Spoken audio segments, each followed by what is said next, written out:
to you by Lincoln Savings Bank. At home in Iowa, at work for you.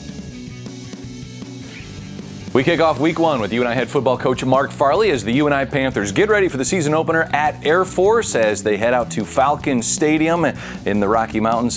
Coach, getting ready for that season opener. The energy, I'm sure, is growing in fall camp. The last couple of weeks, what have you kind of felt from the guys as far as how prepared they're feeling and how they're looking so far? Well, I know that they're gaining confidence each day. They're preparing each day, but they're ready to play. They need to get on the football field and execute, find out where we're at. But it's a situation. It's a unique offense. It's totally a different dynamic right now, just preparing for this team than any other team the rest of the season. So it's kind of a catch-22. We're excited, but we're also cautious in the fact that we really got to put detail in our work. Air Force certainly brings a lot of challenges, a unique scouting report on them.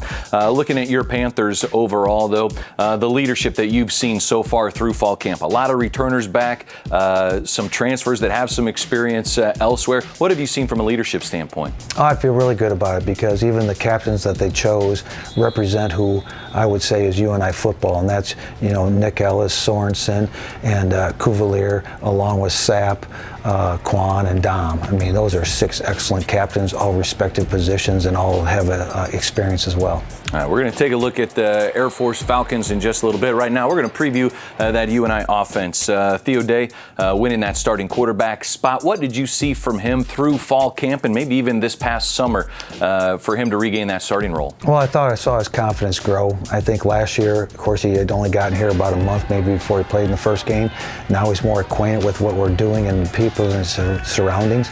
So I just feel he feels more comfortable with his teammates, but also see the confidence that he has in himself that's grown over the summer.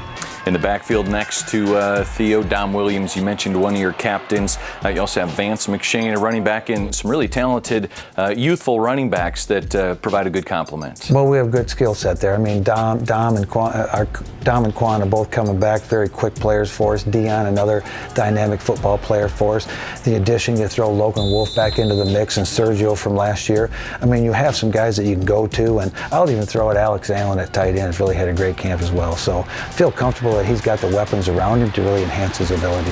How beneficial is it, too, just having that extra year, playing 11 games a season ago? Theo started 10 of them now, to have familiarity with so many different weapons. Well, you can't practice game situations, and you can't practice how quickly the game's played on game day. So he has game experience. He can take that into what he had to prepare for. So we expect him to take a next step. But there's pressure that goes along with that position to be successful and productive. And how he handles that and the confidence he has, I think, will make him the player he is. Coach, whenever we talk offense, you always start by talking about the guys up front, the offensive line. UNI football sent Trevor Penning to the NFL, the 19th overall pick in the NFL draft to the New Orleans Saints.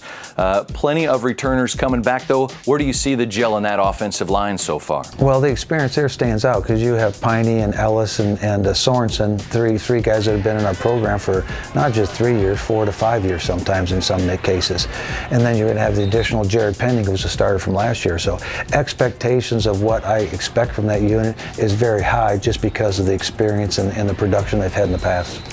You have a number of different new coaches, too, on that offensive side. How do you see them gelling, working through fall camp and getting ready for that first game? Everything looks good in camp, and that's, you're kind of cautious about that, and that's a good and a bad because, yes, we've had multiple trial runs and mock situations, but until you get them in a game, how do people really respond with adversity? How do they respond with excitement? How do they get on to the next play and get ahead of the game and not play behind in the game? So we'll find out as that game progresses, but we've tried to create those situations, but again, game days will produce what we need to find out. All right, we'll have more on the UNI Panthers offense right after this as we'll hear from the players that we spoke with at Media Day.